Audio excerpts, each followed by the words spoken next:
कभी न देखी ऐसी जिम्मेदार शिक्षिका। अपने छात्र के मन की शंकाओं को दूर करने के लिए वह खुद ब्लैकबोर्ड पर प्रदर्शन करने के लिए तैयार हो गई, लेकिन संतुलन बिगड़ने के कारण वह ऊपर से नीचे गिर पड़ी। शुक्र है कि छात्र माइक ने समय रहते आगे बढ़कर उसे थाम लिया, वरना अंजाम सचमुच बहुत बुरा हो सकता था।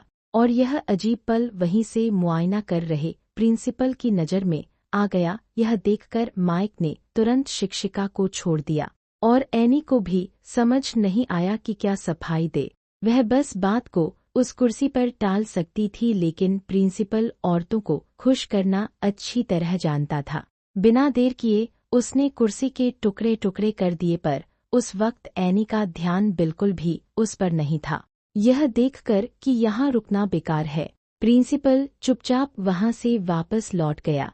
यह देखकर कि रास्ते का कांटा हट चुका है, एनी ने चैन की सांस ली और माइक के साथ मुस्कुरा उठी, यह देखते हुए कि कमरे में कोई और नहीं है। वह अपने लंबे समय से सोचे गए 1-to-1 कोचिंग प्लान की शुरुआत कर सकती थी। माइक को भी पूरा भरोसा था कि इतने मेहनती और जिम्मेदार शिक्षक के मार्गदर्शन में उसकी मास्टर थीसिस निश्चित रूप से सफल होगी। इसलिए एनी जो भी व्यवस्था करे या उसे जहां भी ले जाए, वह बिना किसी शर्त के उसका पालन करेगा।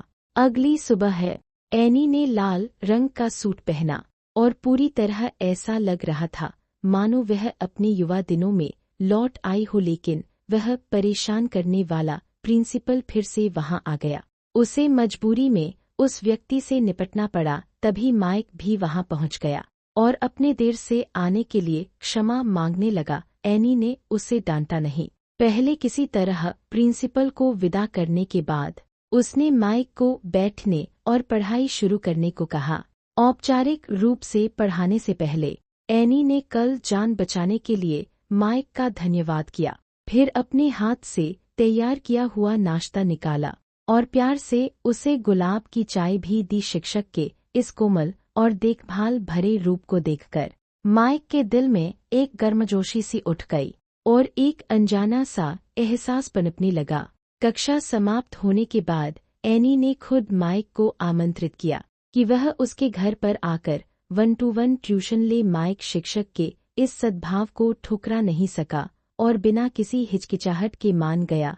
सकारात्मक जवाब पाकर एनी खुशी से झूम उठी। घर पहुंचने के बाद वह युवा शैली के कपड़े बार बार आजमाने लगी और अपनी बेटी सोफिया से उसकी राय पूछने लगी, लेकिन छोटी बच्ची अपने दोस्तों के साथ चैट करने में व्यस्त थी और डेट पर जाने की योजना बना रही थी।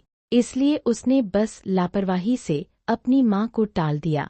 दूसरी तरफ प्रिंसिपल को न जाने कहां से इस बात की भनक लग गई। उसने खुद पहल करने का फैसला किया, इसलिए वह फूल और पूरी नीयत के साथ एनी के पास पहुंचा और उसके सामने अपने गहरे प्रेम का इजहार किया। लेकिन एनी ने बिना किसी झिझक के उसके प्यार को सीधे तौर पर ठुकरा दिया।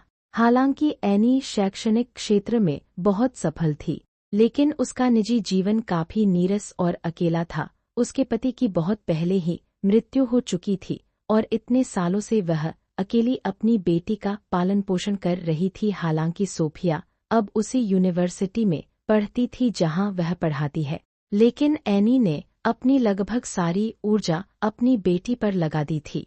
घर के छोटे बड़े सारे काम खुद करती थी और सोफिया का बहुत बारीकी से ख्याल रखती थी। दोनों माँ बेटी का रिश्ता बहुत गहरा था और वे एक दूसरे के जीवन का सबसे बड़ा सहारा थी।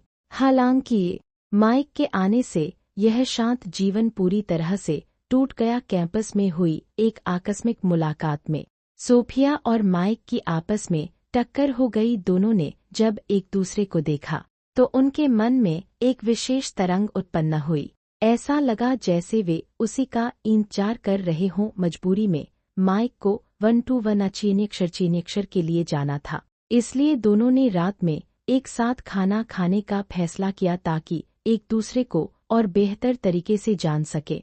लेकिन इसी संक्षिप्त मुलाकात के कारण माइक अपनी कोचिंग के लिए पूरे 3 मिनट लेट हो गया। काफी देर से इंतजार कर रही एनी के मन में थोड़ी नाराजगी तो थी, लेकिन जैसे ही माइक ने मुस्कुराया, एनी के दिल की सारी नाराजगी गायब हो गई। उसे ऐसा लगा मानो वह दोबारा अपने युवा दिनों में लौट आई हो। बस उस समय एनी को बिल्कुल अंदाजा नहीं था कि बेटी और माइक की इस छोटी सी मुलाकात का असर उसे आगे चलकर खुद उन दोनों को साथ देखकर भुगतना पड़ेगा। एक उलझन भरा भावनात्मक संकट पहले ही अपनी जड़ें जमा चुका है।